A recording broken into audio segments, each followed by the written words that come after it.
Hi, my name is Ann Brazo. I'm the CEO of MPN Advocacy and Education International.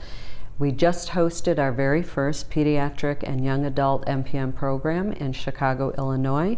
And although we had some parents and young adults speak at this event, we thought it would be very advantageous to those of you out there who just recently had a child diagnosed with an MPN, or you are a young adult who was just diagnosed with an MPN.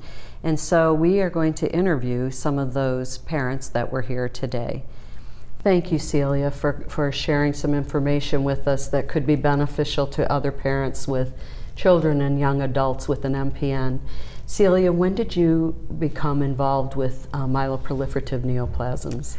Well, my daughter was diagnosed in 1999 when she was 16. I think that was 22 years ago.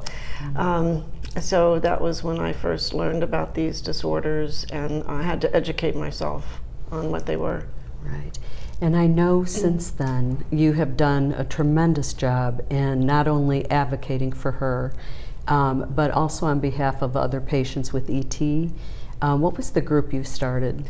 I founded my nonprofit. It was called Friends of ET Research, and I formed this nonprofit specifically to give our daughter hope and encouragement, because she was very depressed that these disorders were rare and not really cared much about in the scientific community.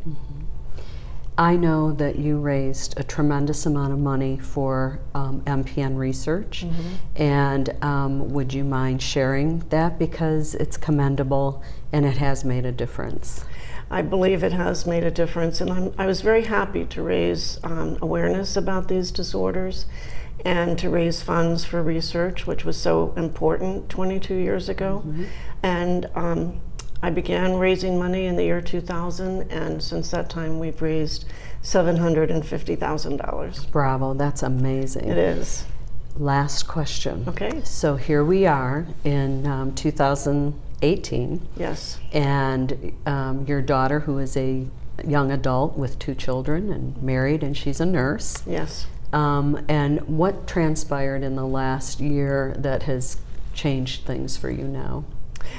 Well, she had a serious event where she suffered blood clots in both lungs. That kind of indicated to us that her form of ET had transformed into maybe a little more stubborn, a little more symptomatic, but she's recovered and is doing well now, and we're just very happy that she's doing well. Yeah, and I do know that, and we will hear your story from the event, but I do know that she was pretty much in remission. Was that for 10 years? She was in remission, almost unheard of. Yes, she was in remission for practically 10 years.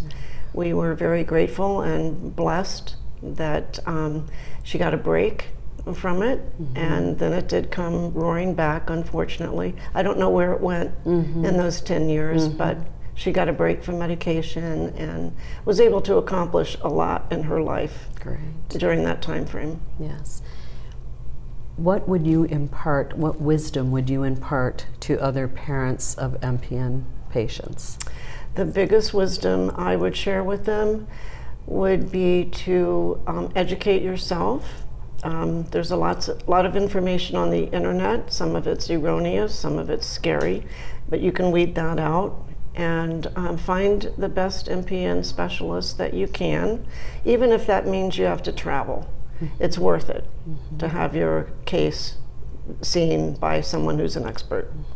How did you take care of yourself? Oh, I don't think I did.